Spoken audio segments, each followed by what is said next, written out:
Bonjour à toutes et à tous et bienvenue si vous nous rejoignez. C'est en direct de la salle royale du Palais apostolique au Vatican que nous allons suivre la cérémonie des vœux du pape François au corps diplomatique. En effet, comme le veut la tradition, les diplomates accrédités près de Saint-Siège se retrouvent ainsi rassemblés au début de l'année pour les vœux du Saint-Père.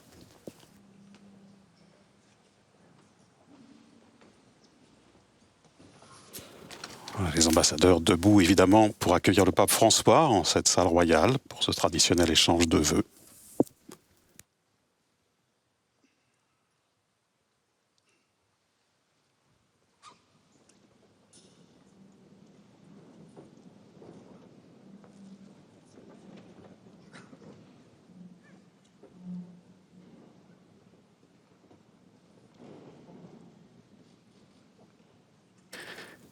Et voici les paroles de son Excellence Arminio Fernandez do Espírito Santo Vieira, ambassadeur de l'Angola, doyen du corps diplomatique.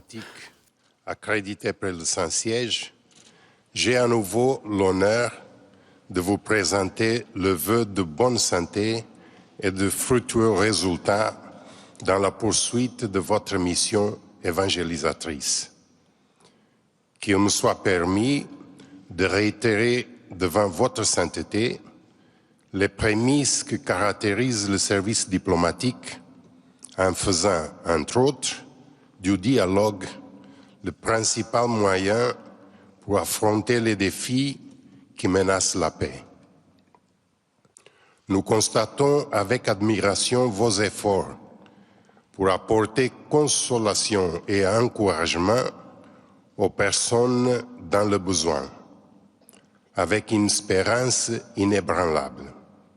En effet, c'est à cette espérance chrétienne que le Saint-Père a dédié les catéchèses de cette année à peine terminée, indiquant aux chrétiens et à tous ceux qui désirent apprendre de ce concept un chemin pour la construction de l'avenir. Avec l'espérance, nous nourrissons l'avenir, enseigne Augustin, saint et philosophe. Cela se passe dans nos esprits où nous abolissons le temps, où nous nous rappelons le passé et où nous avons la perception des faits actuels. Cependant, on espère en croyant et on croit en agissant. Nous voyons ainsi vos exemples quotidiens, germes de l'avenir dont les résultats sont attendus. Les activités prévues pour les prochains mois exigent de nous un regard intégral sur l'être humain pour que nous comprenions la portée de vos actions. Mentionnons certains événements qui peuvent présenter un intérêt particulier, comme le synode des évêques qui va se réunir pour réfléchir sur les jeunes, la foi et le discernement en octobre prochain, et la Journée mondiale de la jeunesse annoncée pour le début de l'année 2019 au Panama. Les familles recevront également une attention particulière lors de la rencontre mondiale qui aura lieu en août prochain en Irlande. Votre sainteté a également annoncé une assemblée spéciale du Synode des évêques pour la région panamazonique qui propose un endroit unique d'études sur la forêt et ses peuples d'origine, invoquant à nouveau des thèmes illustrés avec exemplarité dans l'encyclique Laudato Si. La complexité des relations humaines y est mise en évidence sans négliger le contexte plus large, l'environnement, où se déroulent des événements capables de changer le cours de l'histoire. C'est pour cela qu'en tant que représentant des pays qui font partie de la communauté internationale, nous réaffirmons nos engagements en matière de développement durable, amplement partagés dans la conférence de Paris et corroborés dans les conférences suivantes, dont celle réalisée récemment en Allemagne. Saint-Père, vos voyages ont été l'occasion de renouveler la nécessité d'une attention toute particulière face aux délicats moments que le monde traverse. À Fatima, vous avez élevé une prière à Marie pour que chacun d'entre nous devienne pèlerin, en abattant des murs et en surmontant des frontières. Vous avez prié pour la réconciliation en Colombie avec des paroles qui, dans leur essence, s'appliquent à des processus de paix nécessaires et espérés dans diverses nations. Vous avez rappelé la valeur de la sagesse pour l'application de la justice quand vous vous adressiez aux autorités et à la diplomatie lors de votre visite au Myanmar et au Bangladesh. En Égypte, vos mots ont été sans équivoque. Aujourd'hui, il faut des bâtisseurs de paix, non des armes. Aujourd'hui, il faut des bâtisseurs de paix, non des provocateurs de conflits. Des pompiers et non des pyromanes.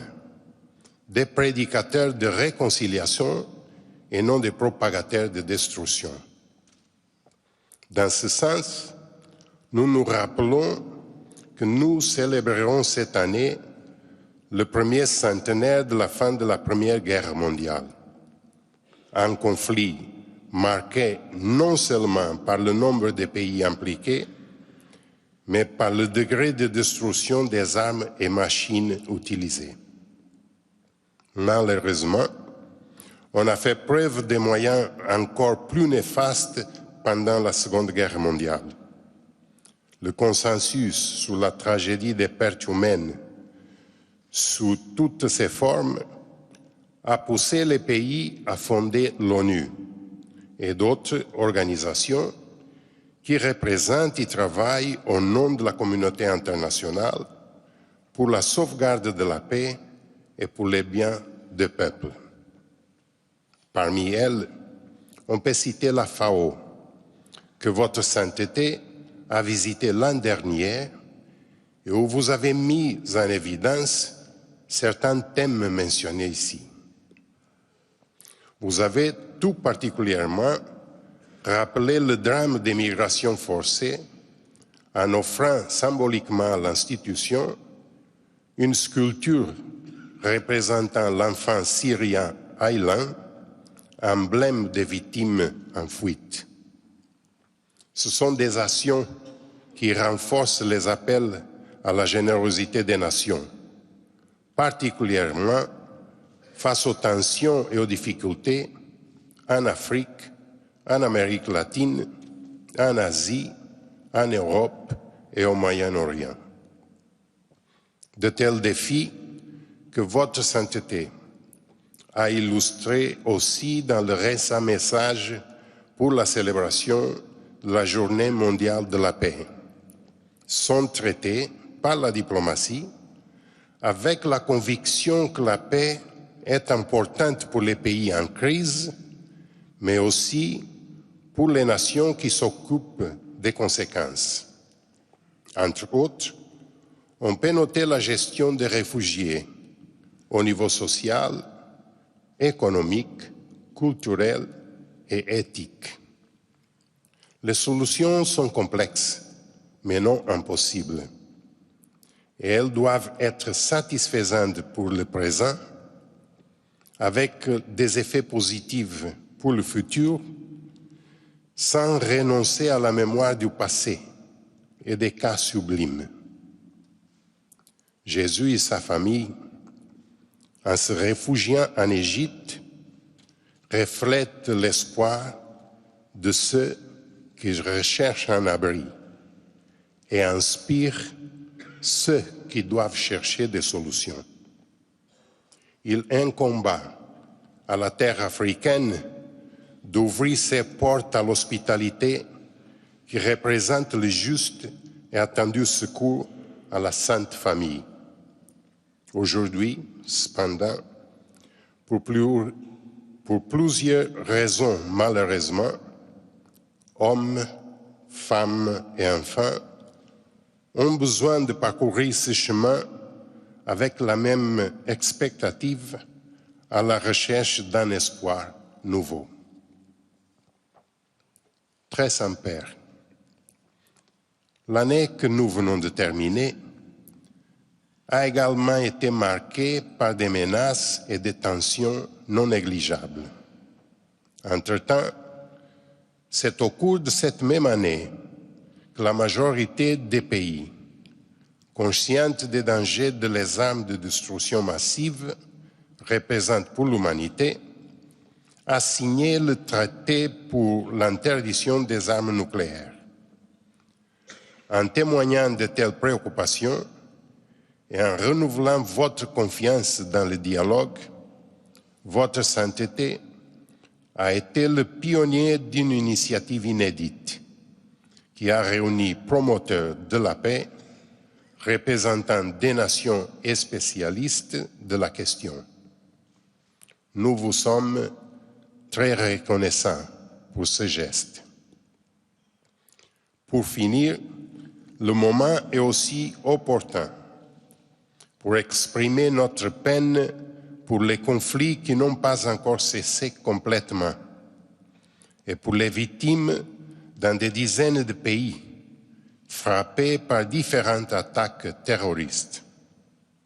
Nous ne pouvons oublier la récente tragédie en Égypte et les attentats en Australie, au Bangladesh, en Belgique, au Cameroun, en Espagne, aux États-Unis, en Finlande, en France, en Irak, en Iran, au Nigeria, au Pakistan, au Royaume-Uni, en Russie, en Suède, en Turquie, entre autres. Nous ne pouvons oublier les victimes de conflits en Afghanistan, en République centrafricaine, en République démocratique du Congo, en Somalie, au Soudan du Sud, en Syrie, au Yémen. Sainteté. Malgré les points négatifs que nous venons de mentionner, il est impératif de réagir avec espérance, comme vous nous l'avez rappelé tout au long de l'année. Je souhaite, au nom du corps diplomatique accrédité près le Saint-Siège, que votre sainteté réussisse pleinement toutes les initiatives qui sont à venir en 2018. Je conclus avec les paroles de Saint Philippe Neri, le saint de la joie, par sa façon de rassembler les jeunes. Quand donc, chers amis, commencerons-nous à faire de bien? Que cette question stimule le travail de la diplomatie, principalement quand il faut faire face aux difficultés, et soit source d'espérance pour tous ceux d'entre nous qui croient que le monde peut être meilleur. En vue de vos engagements au Chili et au Pérou la semaine prochaine, nous vous souhaitons bon voyage et encore une fois, bonne année et bonne santé, Pape François.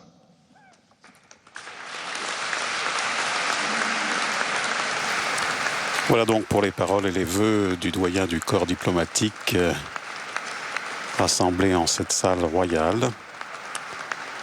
Les vœux et les paroles de M. Armindo Fernandes do Espírito Santo Vieira, ambassadeur de l'Angola.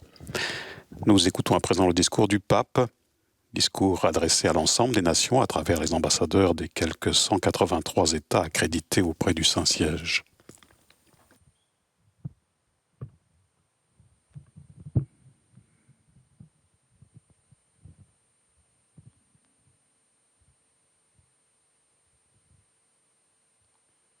Eccellenze, signore, signori.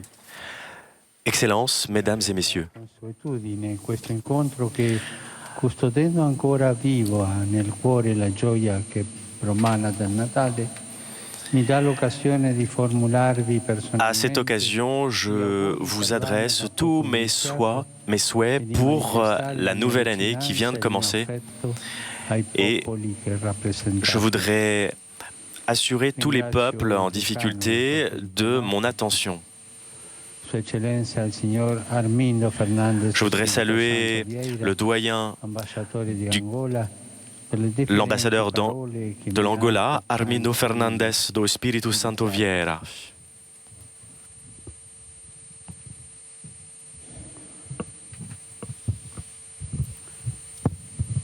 A nome dell'intero corpo diplomatico accreditato presso la Santa Sede. Au nom de l'ensemble du corps diplomatique auprès du Saint-Siège et de tous les ambassadeurs qui sont aussi en dehors de Rome, le nombre a augmenté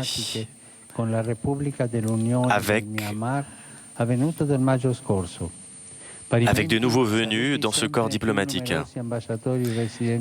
Il y a de plus en plus d'ambassadeurs résidents à Rome. Il y en a 9 en plus de République de Sud-Afrique. Et je voudrais dédier à l'ambassadeur de Colombie, Monsieur Escobar, qui est parti quelques jours avant Noël.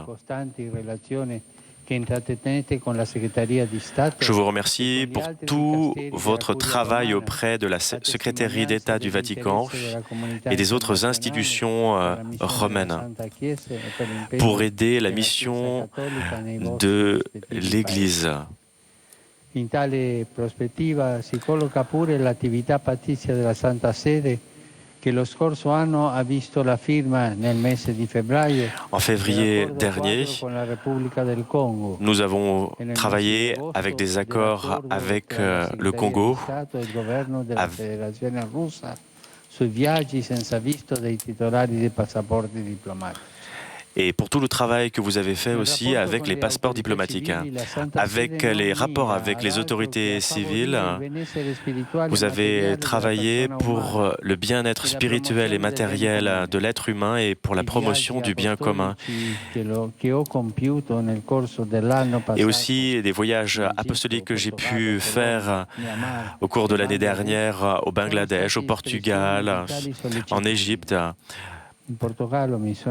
Au Portugal, je suis allé en tant que pèlerin pour l'occasion du 100e anniversaire des apparitions de Sainte Marie, mais aussi pour la canonisation de Jacinthe et François. J'ai pu constater la foi pleine de joie que la Vierge Marie a suscitée auprès de tous les pèlerins. Même en Égypte et au Bangladesh, j'ai pu rencontrer les communautés chrétiennes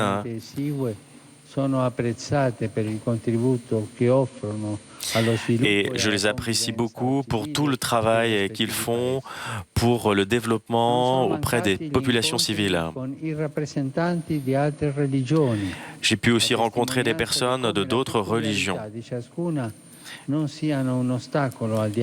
Et j'aimerais que chaque particularité ne soit pas un obstacle pour le dialogue,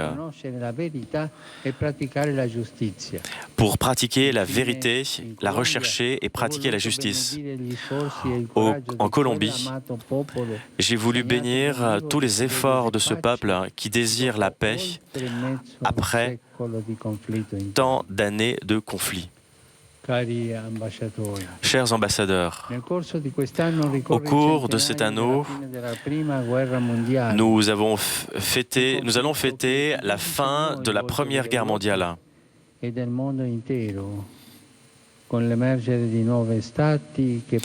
Avec l'émergence de nouveaux États, nous avons pu vivre de nouveaux moments il y a un siècle.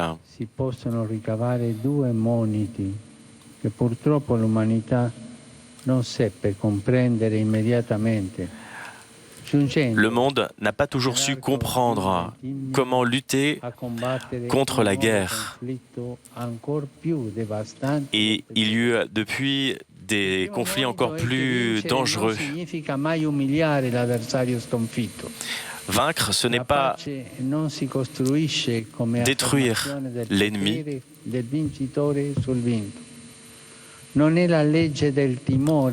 Il ne faut pas mettre en premier la loi de la peur par rapport à l'autre. Mais nous devons être humbles, raisonnables pour travailler au dialogue entre les peuples. La seconde demande, la paix se consolide lorsque les nations peuvent se confronter dans un climat de parité. Il y a un siècle, justement à cette date, le président américain Wilson a proposé la création des nations pour promouvoir pour tous les États, petits ou grands, plus de garanties d'indépendance et d'intégrité territoriale. Ils ont jeté ainsi les bases d'une diplomatie multilatérale et qui est allée au cours des années et qui a eu une influence toujours croissante d'une véritable communauté internationale. Et le rapport entre les nations, comme les rapports humains, viennent réguler dans la vérité, dans la justice et dans la solidarité opérante et dans la liberté. Cela comporte le principe que toutes les communautés politiques sont égales en dignité, comme la reconnaissance réciproque des droits des uns et des autres. La prémisse de telle attitude est l'affirmation de la dignité de chaque personne humaine. Si nous ne reconnaissons pas cette dignité, offense la conscience de l'humanité. D'une autre partie, la reconnaissance inhérente de la personne et de leurs droits inaliénables constitue la liberté, la paix et la justice pour tout le monde. Comme le rappelle la Déclaration universelle des droits de l'homme.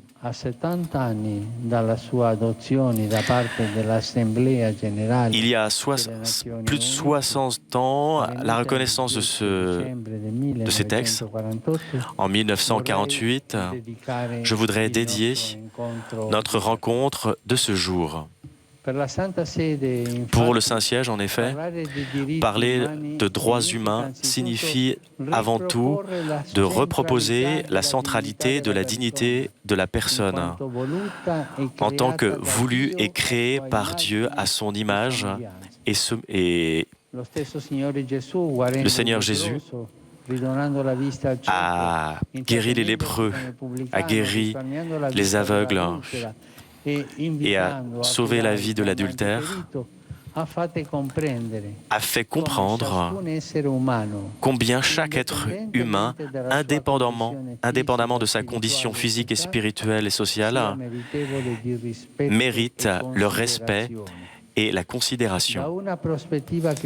D'une perspective chrétienne, il y a une signification très importante avec l'Évangile et les droits humains. Les auteurs de la Déclaration universelle des droits de l'homme doivent en être conscients. Ces droits portent du droit naturel en vue du bien du genre humain.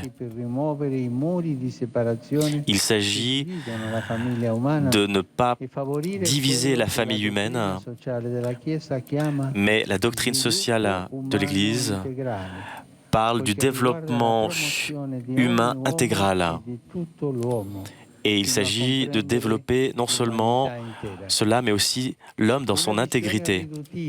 Une vision réductive de la personne humaine aboutit à développer l'injustice, des injustices sociales et de la corruption. Il faut constater aussi qu'au cours des années, et souvent après les mouvements sociaux de 68, il y a beaucoup de droits qui ont été modifiés. Il y a une multiplicité de nouveaux droits qui étaient quelquefois opposés les uns aux autres. Cela n'a pas toujours aidé les rapports entre toutes les nations, parce qu'il y a eu des notions controversées des droits humains, particulièrement de différents pays, certains pays qui ne se considèrent pas très considérés par rapport à leur culture, par rapport aux nécessités réelles qu'ils devaient affronter. Il y a quelquefois le risque qu'au nom de droits humains, on a instauré une certaine colonisation idéologique des plus forts vis-à-vis des plus faibles et des plus pauvres. En même temps, il est important de voir que les positions des peuples ne peuvent pas être considérées comme des prétextes pour s'éloigner de la Déclaration universelle des droits de l'homme. À 70 ans de distance, beaucoup de droits fondamentaux sont encore violés, particulièrement ceux qui sont liés à la vie, ainsi qu'à l'inviolabilité de chaque personne humaine. Ce ne sont pas seulement la guerre et la violence, mais il y a aussi d'autres formes plus subtiles. Je pense particulièrement aux enfants qui sont détruits avant leur naissance. Pour certains, parce que, soi-disant, ils sont mal formés. Je pense aussi aux anciens qui sont dégagés, et particulièrement les malades considérés comme un poids. Je pense aux femmes qui subissent des violences.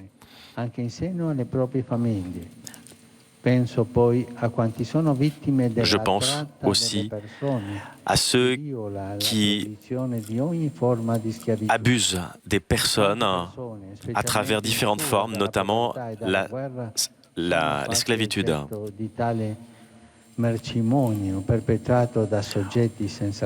Beaucoup, pendant les guerres, utilisent les personnes sans scrupules. Les droits à la vie et à l'intégrité physique signifient aussi développer aussi, il s'agit d'aider les personnes à vivre pour la santé.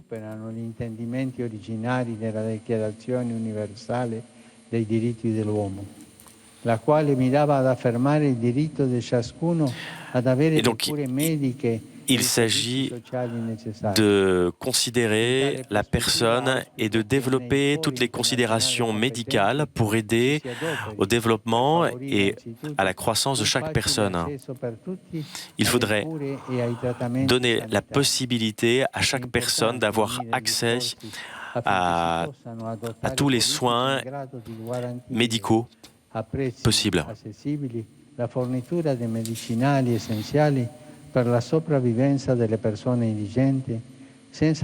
Il s'agit de pouvoir protéger les personnes les plus fragiles et de leur donner la possibilité d'avoir accès à tous les soins médicaux. Et cela permet de sauver des vies humaines.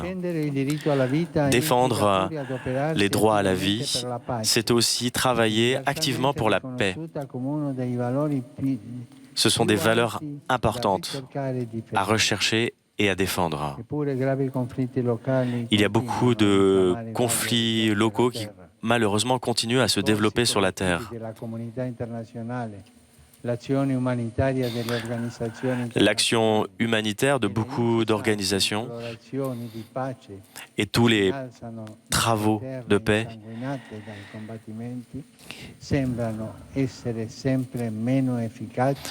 quelquefois, nous avons l'impression que toutes ces actions ne sont pas toujours efficaces pour lutter contre la guerre.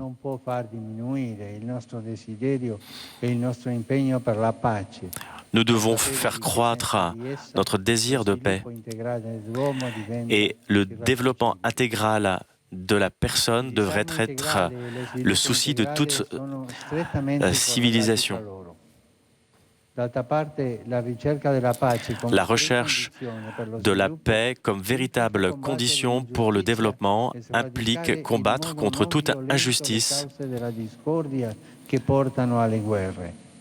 Il s'agit de lutter aussi de façon non violente pour éviter les guerres. Les guerres coûtent énormément pour les vies qui souvent en pâtissent.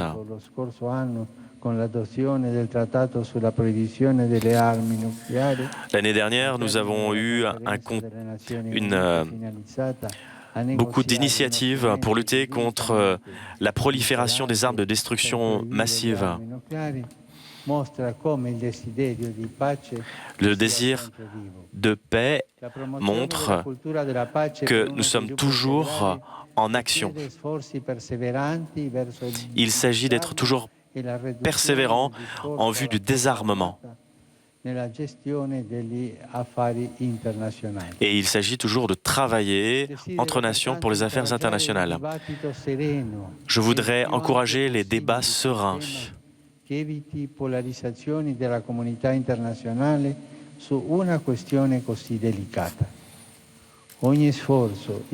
Chaque effort dans cette direction, même modeste, représente un pas important en avant pour l'humanité. Le Saint-Siège a signé aussi, au nom de la Cité de l'État du Vatican, un traité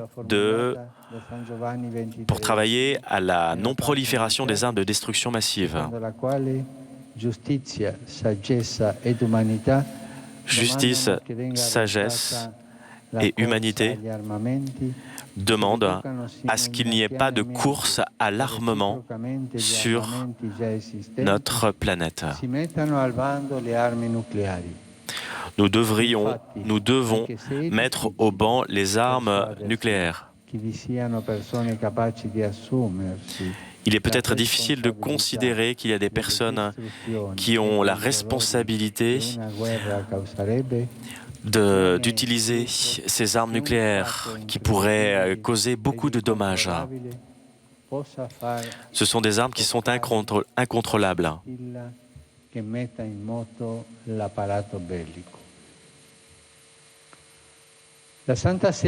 Le Saint-Siège est persuadé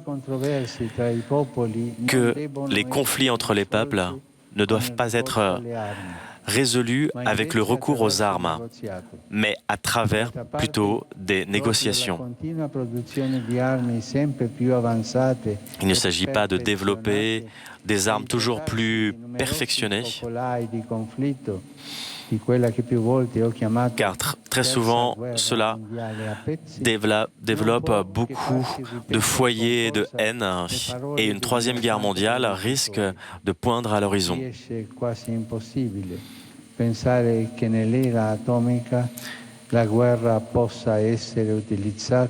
Il n'est pas bon de penser que l'utilisation des armes nucléaires puisse être un moyen de faire justice.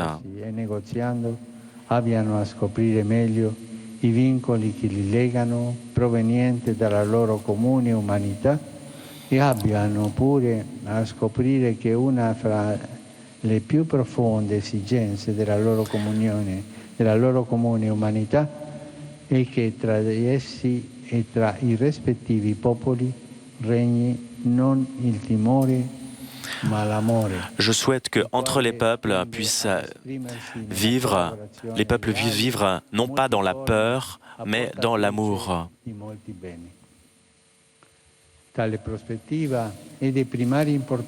Cela est une importance capitale parce qu'il s'agit de travailler pour des nouveaux chemins, particulièrement sur la péninsule coréenne, pour travailler en vue d'une cohésion et un travail réciproque pour proposer un futur de paix pour le peuple coréen. Il est important qu'ils puissent continuer dans un climat positif, de croître dans la paix et la confiance, et particulièrement en vue de la Syrie. Nous devons éviter de nouveaux conflits qui, pourtant, ce pays a été touché par beaucoup de conflits.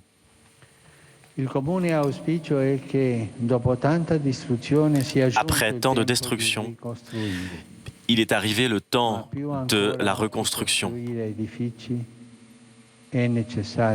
Cela est nécessaire, car il est d'abord important de reconstruire le cœur pour faire croître la confiance réciproque.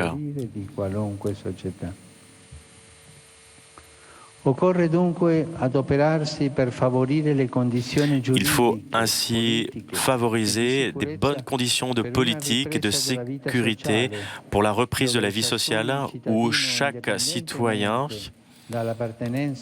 quelle que soit son appartenance ethnique et religieuse, puisse participer pour le développement du pays. En ce sens, il est vital que toutes les minorités religieuses doivent être considérées comme bien présentes. Et c'est chaque peuple et chaque religion qui a participé à la création et au développement de cet État de la Syrie. Je pense aussi aux toutes nations, la Jordanie, le Liban et la Turquie qui ont accueilli beaucoup de réfugiés. L'effort et l'engagement de ces pays dans des situations très difficiles permettent ainsi de soutenir ces réfugiés. La communauté internationale travaille aussi dans ce but pour aider ces réfugiés qui viennent de la Syrie. C'est un engagement qu'il s'agit d'assumer concrètement, tout d'abord par le Liban, qui continue à être un message de respect et de convivialité et un modèle à imiter pour toute la région et pour le monde entier. La volonté de dialogue est nécessaire aussi en Irak, tant aimé. Il y a tant de civilisations très différentes, mais qu'ils puissent tous retrouver le chemin de la réconciliation, de la collaboration, un peu, mais également comme le Yémen et tant d'autres régions comme l'Afghanistan. Une pensée particulière j'adresse à tous les habitants d'Israël et de Palestine. Les événements de cette dernière semaine, eh bien, le Saint-Siège montre sa douleur et nous appelons à pondérer toutes les initiatives pour dépasser toutes les oppositions. Je vous invite à un engagement à respecter,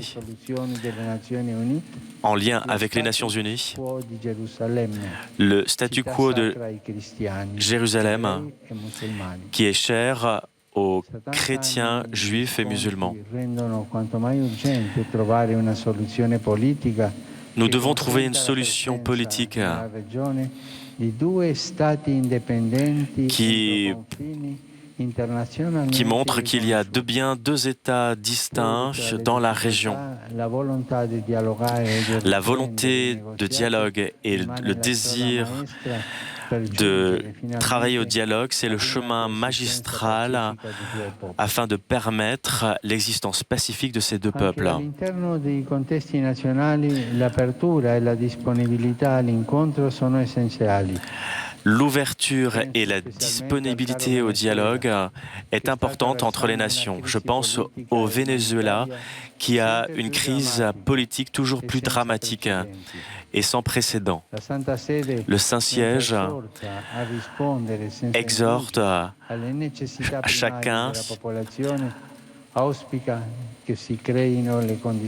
ce que des conditions saines et pacifiques puissent trouver des solutions, particulièrement au moment des élections, pour qu'un avenir serein puisse se développer. La communauté internationale n'oublie pas aussi toutes les difficultés de tant de parties du continent africain, particulièrement au Sud-Soudan, au Congo, en Somalie, au Nigeria et en République centrafricaine, où le droit à la vie est menacé à cause de discrimination, à cause du terrorisme, à cause de la prolifération de groupes armés. Il ne suffit pas de s'indigner face à tant de violence.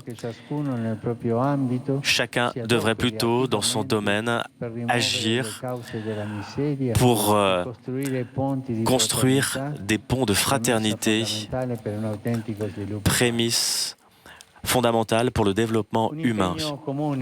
Un engagement commun est aussi important en Ukraine.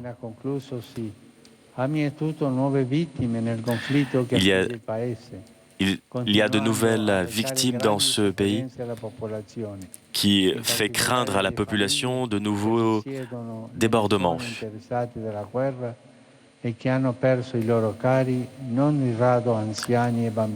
Beaucoup de personnes ont perdu des membres chers de leur famille. J'aimerais avoir une pensée particulière pour les familles.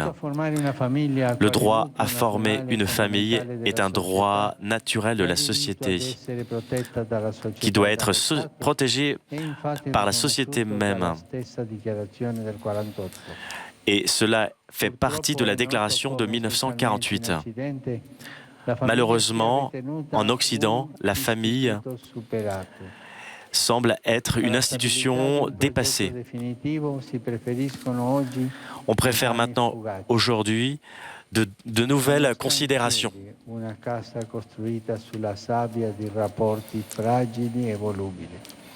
Et maintenant, la famille est sur... les bases de la famille se développent sur du sable, alors que nous devrions travailler sur des rochers.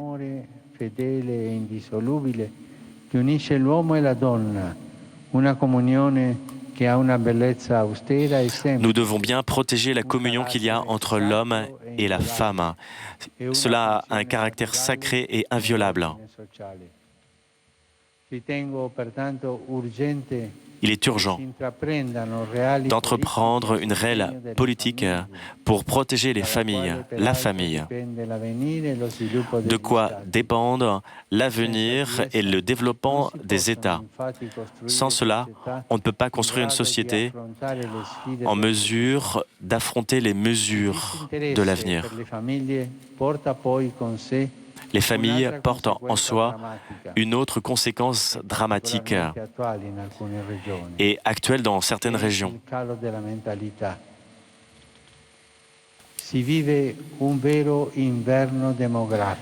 Il y a un véritable hiver démographique.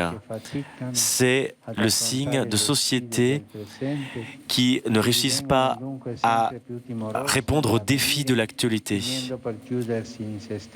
Et beaucoup se ferment en eux-mêmes. On ne peut pas oublier des familles divisées à cause de la pauvreté et de l'immigration.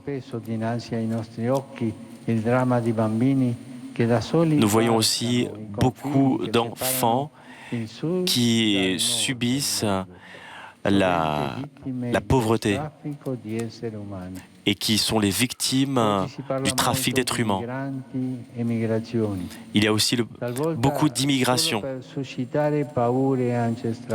Il y a aussi beaucoup de peur ancestrale face à l'immigration. Les immigrations ont toujours existé.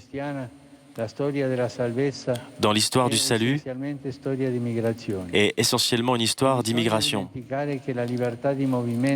La liberté de mouvement, celui de laisser son propre pays, appartient aux droits fondamentaux de l'homme. E partire dalla considerazione essenziale che davanti a noi ci sono innanzitutto persone. Il faut considérer avant tout que nous sommes face à des personnes. Le message de la journée mondiale de la paix est dédié aux migrants et réfugiés, hommes et femmes, en recherche de paix. Tout en reconnaissant qu'ils sont tous animés des meilleures intentions, nous ne pouvons pas oublier que la plupart des migrants préfèrent rester dans leur propre pays. Mais ils sont obligés de l'abandonner à cause de discrimination, de pauvreté et de dégradation ambientale. Je demande à ce qu'il y ait beaucoup de bénévoles et beaucoup de compréhension et de personnes qui puissent permettre à aider toutes ces personnes, parce que ce sont souvent des personnes qui ont vécu beaucoup de problèmes. En pratiquant la vertu de la prudence, les gouvernants sauront accueillir, promouvoir et intégrer,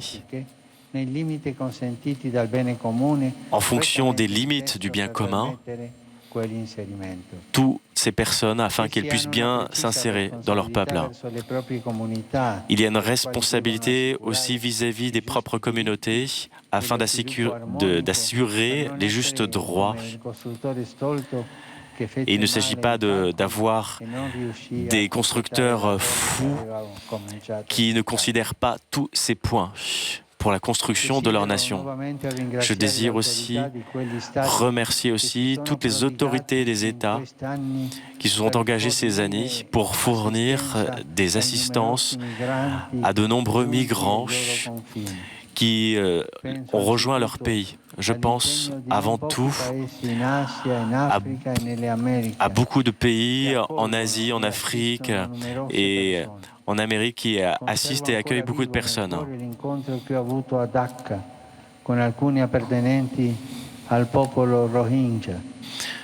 Je pense à ceux qui sont les Rohingyas et je voudrais remercier les autorités du Bangladesh pour l'assistance qu'ils donnent sur leur propre territoire. Je souhaite exprimer de façon particulière une grande gratitude à l'Italie qui a montré un cœur ouvert et généreux, qui a su offrir des exemples concrets d'intégration. Et je souhaite que les difficultés que le pays a traversées ces années ne les entraînent pas à fermer leur cœur, mais plutôt à une redécouverte de leurs racines traditionnelles et qui ont fait cette nation. Ils ont un inestimable trésor à offrir au monde. Je voudrais remercier aussi d'autres pays européens, particulièrement la Grèce et l'Allemagne. Nous ne pouvons pas oublier que beaucoup de réfugiés et de migrants cherchent à rejoindre l'Europe en pensant trouver paix et sécurité. Ils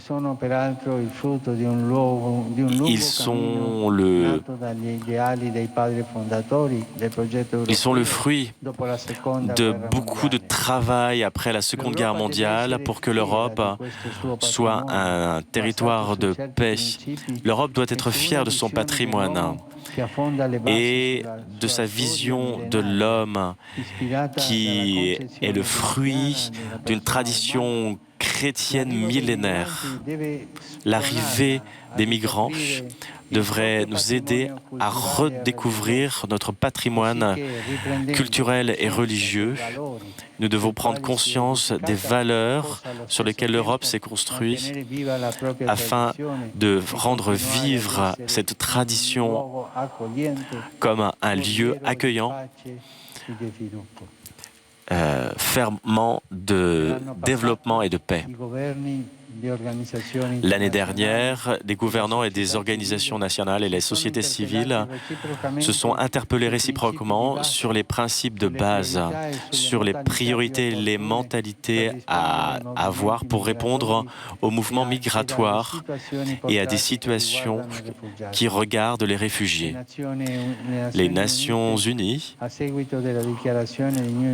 après la déclaration de New York sur les migrants en 2016,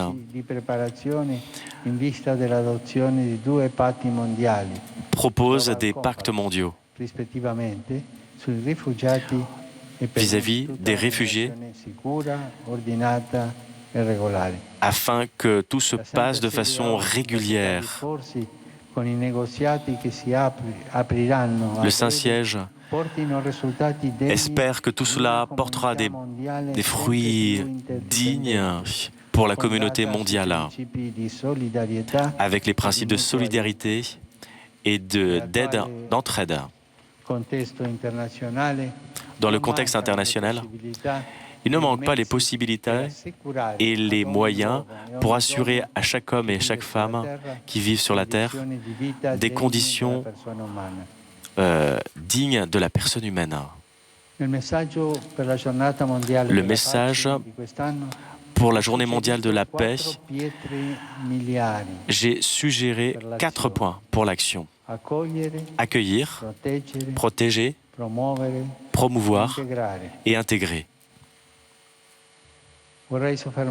J'aimerais m'arrêter en particulier sur ce dernier point,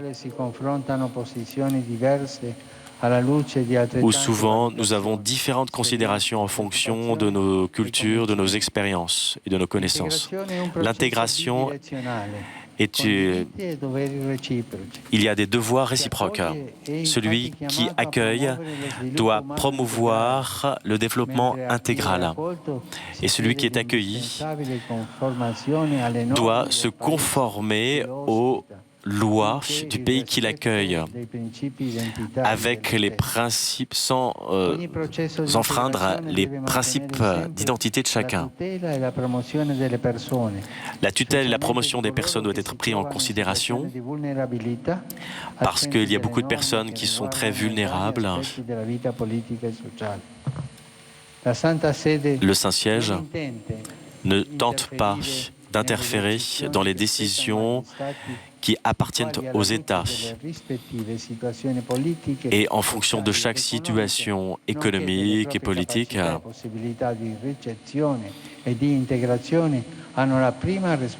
les gouvernants ont la première responsabilité d'accueil. Toutefois,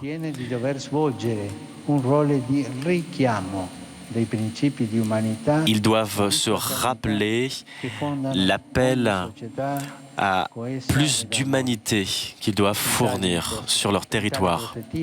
Il est important de ne pas oublier l'intégration avec les communautés religieuses, tant institutionnelles qu'au niveau associatif, et qui peuvent développer un véritable effort dans la protection et la médiation sociale et culturelle de pacification et d'intégration des personnes. Entre les droits humains, j'aimerais aujourd'hui rappeler la liberté de pensée, de conscience et de religion qui inclut la liberté de changer de religion. Malheureusement,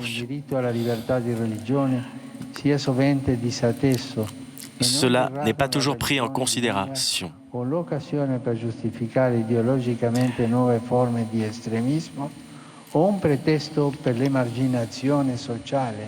se non addirittura per forme di persecuzione dei credenti. La costruzione di società Malheureusement, esige come sua condizione una comprensione integrale della il y a persona beaucoup umana, d'abus en matière de religion. conosciuta e accettata in tutte le dimensioni che costituiscono la sua identità, compresa quella religiosa. Donc chaque gouvernant doit considérer la personne en son entier, Desidero richiamare spirituelle, l'importanza del humaine diritto et al religieuse. lavoro. J'aimerais rappeler aussi le droit au travail. Il n'y a pas de paix et de développement si l'homme est empêché de travailler, parce que le travail permet à la création du bien commun.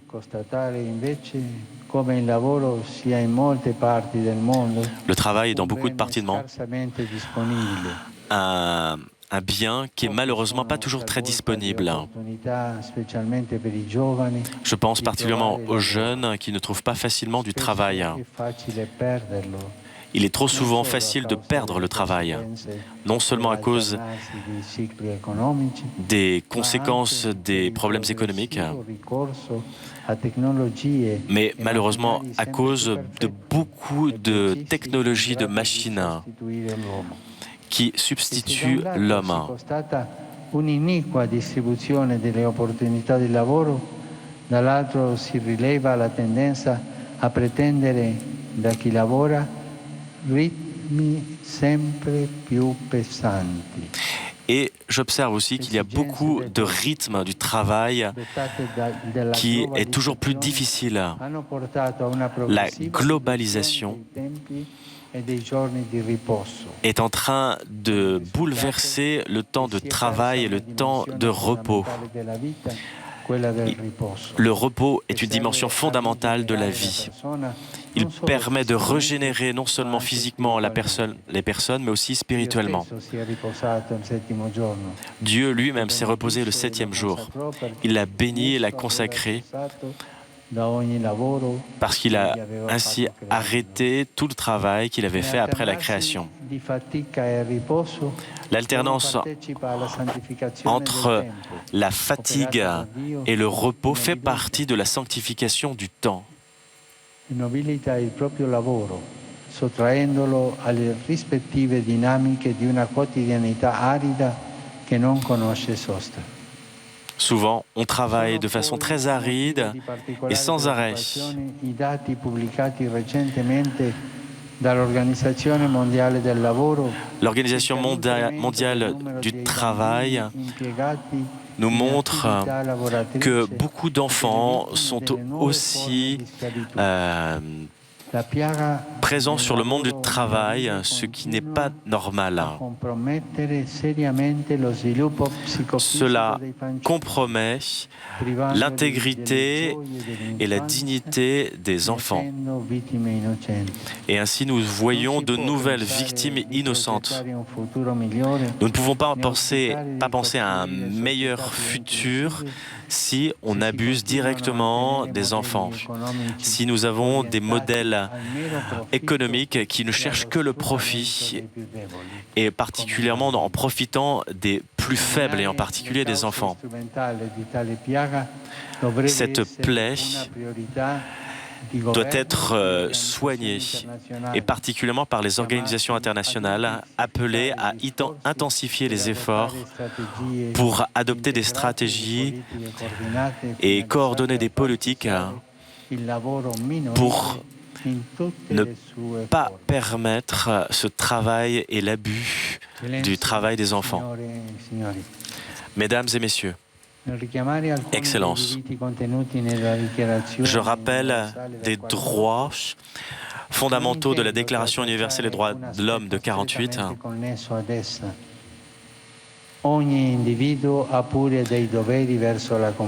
Chaque homme a aussi des devoirs envers la communauté pour satisfaire la morale, l'ordre public et le bien-être économique, le bien-être de la personne dans le monde d'aujourd'hui. Nous devons tous prendre en considération que chaque partie fait partie d'un groupe plus grand que lui.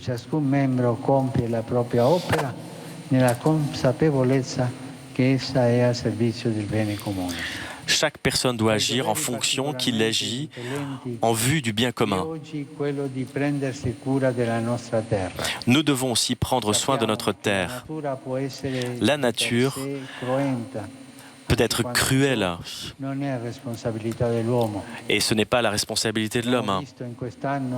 Nous avons vu cette année avec des tremblements de terre qui ont touché différentes parties de la terre, et particulièrement au Mexique, en Irak, où il y a eu de nombreuses victimes, ou avec la force des ouragans qui ont touché tant de pays des Caraïbes et qui sont arrivés aussi jusqu'aux États-Unis et qui ont investi aussi les Philippines. Il ne faut pas oublier qu'il y a quand même une responsabilité de l'homme dans sa relation à la nature. Je pense à l'augmentation des températures et des dévastations de la nature qui sont aussi le résultat de l'action de l'homme.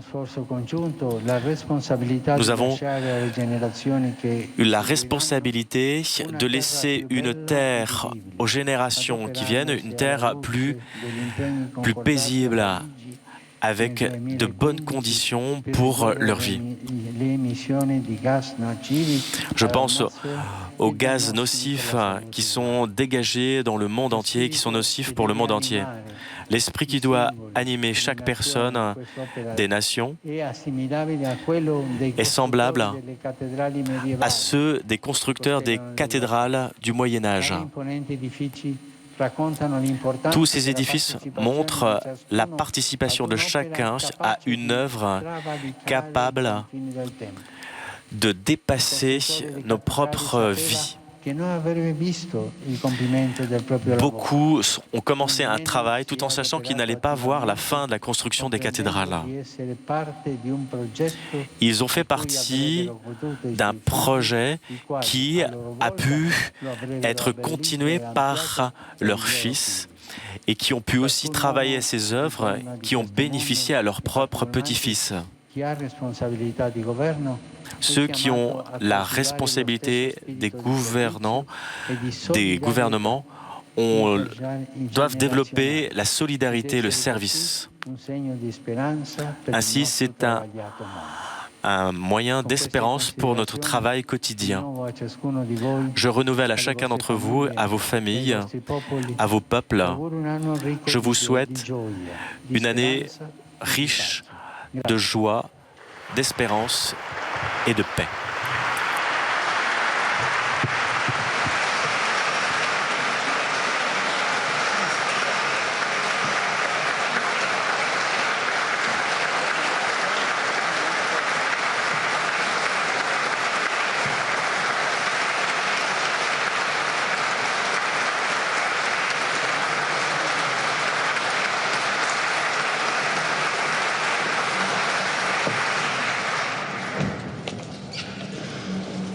Voilà donc pour cet important discours, comme chaque année, du Saint-Père au corps diplomatique, aux ambassadeurs donc réunis en cette salle royale du Palais apostolique du Vatican.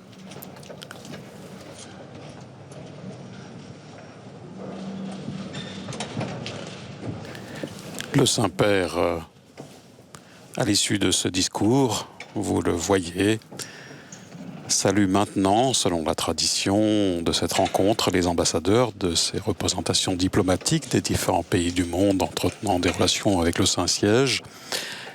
Nous le disions, et le pape lui-même l'a souligné, avec la Birmanie qui fait son entrée dans cette liste des États entretenant des relations de réciprocité avec le Saint-Siège. Il y a maintenant 183 États.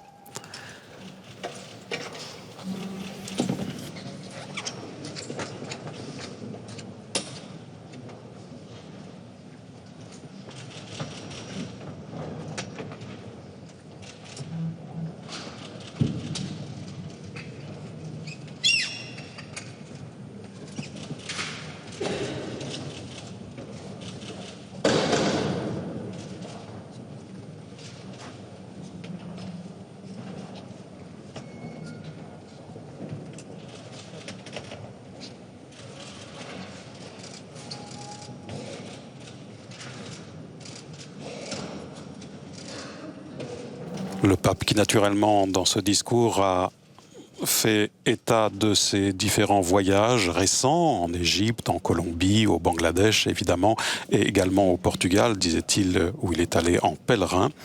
Et puis, bien sûr, il est revenu sur l'anniversaire cette année qui aura lieu de la fin de la Première Guerre mondiale et sur la Déclaration universelle des droits de l'homme, soulignant l'importance également de lutter contre les armes nucléaires. Et puis, bien entendu, le pape a développé longuement la thématique des migrants, faisant référence au message pour la paix de cette année, du 1er janvier, avec les migrants, hommes et femmes en quête, en recherche de paix, rappelait le Saint-Père, insistant sur l'importance de l'accueil, remerciant les pays qui ont généreusement offert cet accueil aux migrants, avec l'encouragement donné également à la poursuite de cet accueil, tout en respectant les limites du possible de chaque État et en soulignant que le Saint-Siège, évidemment, n'entendait pas s'ingérer dans les décisions des gouvernants, mais appelant à une considération de l'humain, c'est-à-dire à regarder la dimension humaine de cette problématique de l'accueil des personnes migrantes. Le Saint-Père soulignant également que la migration est un droit également fondamental pour l'homme. Et le Saint-Père a fait également référence pour cela d'ailleurs à l'histoire du salut dans la Bible, bien sûr. Le pape a également évoqué naturellement la préoccupation du réchauffement climatique et de la dévastation de la planète. Et puis, bien sûr, le Saint-Père a conclu en adressant ses vœux à ce corps diplomatique réuni ici.